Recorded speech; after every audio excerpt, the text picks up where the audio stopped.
David, education is extremely important in any family, especially between the immigrants. You were involved in different projects that were supposed to make the school system in our city better. Can you explain some of these projects and what the next steps are in ensuring that some changes are made? Yeah, education so important, and particularly if you don't have a safety net, which means you're an immigrant, you've come to a new country. Yeah, education, making sure your children are equipped and acclimated to the different culture and society here in America, here in Philadelphia, for example, is very important.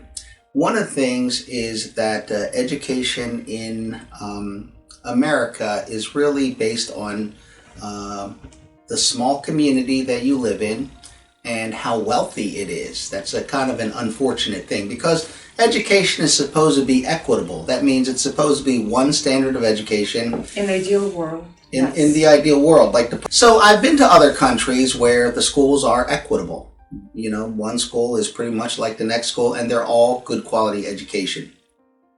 And we can visit other countries at our desktop or on our smartphone, just on the internet, to take a look at schools in Finland, to look at education. Denmark. Yes, Switzerland, and Korea, Korea other countries. Mm-hmm. And so the idea of publicly educating children, all children, in an excellent manner that is affordable, the money is wisely used, that's not unprecedented. It happens quite a bit. The problem in Philadelphia is that we have a system and the people that are involved with that system hang on to it very tightly. And whenever you bring best practices like proven success of other school districts or other countries that are poor, have a lot of diversity and crime, and they've been able to turn around their society through education, it's not received well here in Philadelphia for whatever reason. I actually know the reasons, but this is what I did. When I got elected, I was primarily interested in the economy. I was interested in jobs and opportunity, and I believed that jobs and opportunity would lead to a better Philadelphia and better education. In pursuing employers and investment, I found that a lot of employers who would hire a lot of people, they like Philadelphia, they want to come to Philadelphia, but the reason they didn't come is because our workforce profile was not good. That means they have plenty of people who have a master's degree, plenty of people with high skills, but the rest of the people, they didn't have a good profile, so they would rather go to Ohio, Maryland, or someplace else, even though Philadelphia was the best place. So I quickly realized that unless we improve our public education system, and when I say public education, I mean fundamentally our public schools, which includes our public charter schools, but also ancillary to that is our private schools, our Catholic schools, and every other type of school, because those are the choices parents have. But it's based on you have a good public school to go to. If you have some more money, you might want to send them someplace else. So equity is very important. What I mean is the fact that all the schools are of good quality in every neighborhood. I didn't think that when I first got elected, because I thought, you know, if there's some kids that don't want to learn, if there's some parents who don't care and they're disruptive, they shouldn't be in a school where kids really want to learn. You know, we should do it separately. But after just looking at the data, looking at schools, for example, in Finland, they have a certain way of doing it. Schools in Korea, they have another way of doing it. There's something very common about both very different systems, and that is every child has an opportunity for a good quality education regardless of their rich or poor. And it made a lot of sense to me after I looked at the data. For example, if you have 5 children, well, if one of them is a Nobel laureate, the other one is Academy Award winner, and then the other 3 are in jail. I mean, it doesn't make you a successful parent, right? It makes you a miserable parent. And as a family, it's a tragic family, right? In other words, why did these 2 children do well and these 2 children are in jail? How do the ones in jail interact with the ones who are wealthy and successful and happy? How do you as a parent deal with all five? Well, the city is the same thing. If we have a child over here who could be Beethoven, but he got no piano. We have one with a piano who could be Einstein. He don't want to play the piano, So we have to provide a good quality education to everyone, and then everyone will be successful and do their best, and our city will rise. That's how other countries, small countries, compete with the United States. A big country like us, which was at the front of the economic, power, but little countries have smart people, are challenging us, and they have a small population, but they have a highly literate and well-educated population. So for me, it is not hard to know the answer, how to provide excellent education in all schools, primarily looking at how much of a dollar is used in a classroom. And technology like computers and networking cover a lot of ground. But we are focused on wasteful spending with old buildings falling apart, keeping teacher salaries low, and then they leave. Other countries, the salaries are much, much better than in the United States. And actually, when you look at, for example, a country like Korea, the longer you're a teacher, the higher your pay. And they have many opportunities. First of all, teachers usually come from the top third, if not the top 20% of college graduates. And then in Finland, you have to have a master's degree to be a teacher, but the government pays for it. And then Finland spends a lot of money on education. They put a lot of teachers in the same classroom. Korea is quite different, but teachers can make money outside the classroom. And some teachers are very, very wealthy. And what do? How do they make their money? They teach. Tutoring yeah. And making videos and other things. And so the teacher's already well paid. But the most important thing is really this, that every student has the same opportunity. If there's an orchestra here, there's an orchestra there. If you have science here, you have science there. If you have arts here, you have arts there.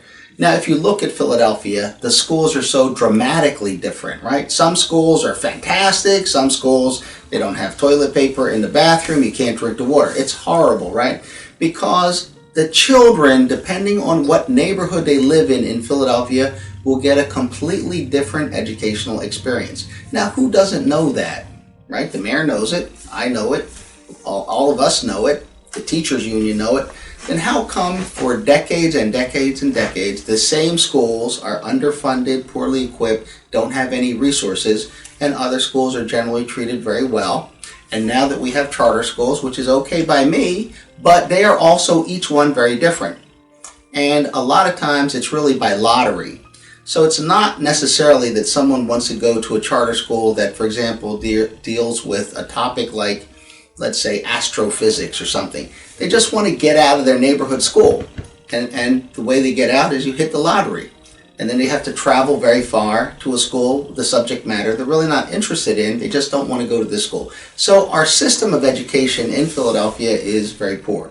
So I did hearings which included the best practices in vocational, technical. For example, as we're saying, for example, in Switzerland, just like here in the United States, 70% of the kids don't go to college. They go into professions, vocations, and careers, highly skilled or skilled. But in Switzerland, there's no stigma to not going to college. They can become CEOs, politicians, whatever they want to be. They get paid well, they marry well, for example, there's no social stigma. And then many times they will go back to school later in their life when it's appropriate for what they're doing. I think really when you look at Philadelphia, even though we are really kind of college-based public school, how many kids actually go to college? How many kids can actually afford to go to college? How many kids start college and don't make it through? That's the point. How many kids could afford to go to college? So here is the big problem, because some of the kids could be extremely talented, but because their parents doesn't have money, so those kids doesn't have the opportunity to go and pursue their career. And maybe, speaking of the charter schools, so what do you think, if we have more charter schools, that's what we were talking about in the beginning. So you said that that charter schools, they're very specific. So like, one of the charter schools is about art, the other charter school is about like math and technology. My both kids went through the charter school, which I was very blessed with. Yes. Because they didn't went through the public school, but we won the lottery. Yes. Big time. Yes. Okay? So my question is like, maybe if we would have like more charter schools specific, like in specific areas in the different neighborhoods, so kids don't have to travel to downtown if they're very talented in art to go to COPA, for instance. Correct. Maybe if we do have like few charter schools here and there in the different neighborhoods, maybe we would have those kids the opportunity to actually pursue their talent. Right. Well, the problem is this. You probably hit the lottery big time because you probably got them into one of the best charter schools in Philadelphia. Yes, yes. Which is the best charter school in Philadelphia. Yes. And again, 3D printers, iPads, all that, because they're run by a CIO. Yes. Technology is at the forefront of their schools. And I've taken congressmen and other people to visit Mass Charter School because they are an excellent model. Now, if we could have that school everywhere in Philadelphia, that would be great, right? That would be amazing. Right. And what happens is the use of money there, for every dollar that they have, they spend most of it efficiently and for children's education. Now, compared to other charter schools. Other charter schools in this city are not like Mast. And yes, I'm sorry to say, just like we have some great public schools, everybody thinks about Central High School, Masterman and all that. Just like we have some great public schools, we also have some poorly performing charter schools. And so the charter schools depends on which one you get in, the public schools depends on which one you get in. So the issue really that I have to deal with as a city councilman at large is how to provide a good quality school like, let's say, the level of Mast plus arts and all that in one school, plus vocation and professions, up to date. And it's going to be called public school. And whatever we call it, public charter or public or whatever, school. It's in walkable distance to every neighborhood. Now, people will say that's impossible. The reason they say it's impossible because decade after decade, they've never seen it in Philadelphia. In the history of Philadelphia, maybe. But when you go to other cities around the world, they're no smarter than us, and they're not wealthier than us. They have equitable, high-performing schools. Nobody thinks that this is impossible to do. When they come to America, when they come to Philadelphia, they're shocked. How can you have a public school system with all that money, and your schools are, they're so, incredibly different, and poor in different ways. Violence. How about violence in our schools? How about, it's unsafe to go to school? How about it's unsafe outside of school? There are a lot of problems with our school, but they are solvable problems. And then another thing that you said is very important.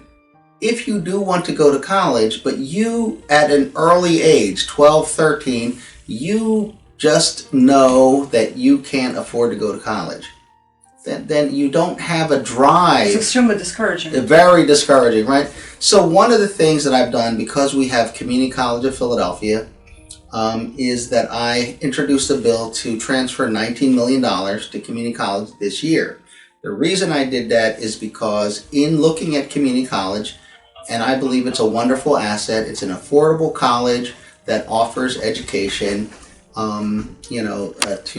Well, I didn't know until this year that by state law, the city is supposed to fund community college 1/3 its operating budget. But it doesn't, and it hasn't since 1982. And so the city has not funded community college over the last 20 years, $326 million. Now, had the city given community college that much money, they would have better programs, better facilities, better instruction, better resources, so that students who may not be able to afford college can go to community college. The next thing is that the tuition in community college by state law the total tuition for students should not be more than 1/3 the operating budget, but it's 55% right now. And so the students are overpaying by 22% their tuition. So I just discovered this, so I'm introducing laws to make sure that the city is complying with the requirements that it has. Then I introduced a bill to provide a tax credit of $1,500 for 5 years, $7,500, if students have $35,000 debt or more. That's what I could do. It is not solving the student debt crisis. It's not that. That's not. It is a competitiveness thing. Nowadays, as a lot of parents know who have like young adult kids, they just get on their phone or their computer, they do the math, and they say, you know what? About this much salary, this much taxes, this much for an apartment, this much cost of living, I'm going to go to San Diego. So for us as a city, we have so many universities. We have, for a short time, kept our students in Philadelphia. What happened is we had a recession in 2008. Before that, the kids at all our colleges would leave our city to get jobs someplace else. But when the recession happened, they couldn't get a job, so they stayed in Philadelphia because it was cheap. Yeah, it was cheap to live here. There are more expensive cities. And then neighboring cities like New York, people on Wall Street, lawyers, they were losing their jobs. And then artists, musicians, it was too expensive. They all came to Philadelphia for the cheap real estate, low cost living.